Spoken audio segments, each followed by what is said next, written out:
how to turn on or turn off glide typing in Gboard on Samsung Galaxy S26, S26 Plus or Ultra. First, tap on the home button to return back to the home screen. Now from the home screen, swipe down at the top and tap on the settings icon.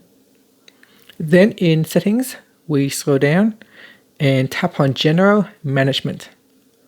From here, tap on Gboard settings. Then tap on glide typing. Then we go to the top and tap on glide typing.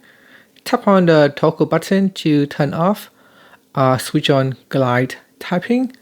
Now in Samsung keyboard, this is also known as swipe typing, so we can do swipe.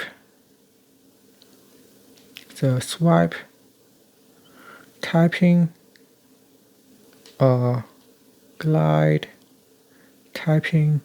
So you glide your finger across the keyboard to form a word as you type.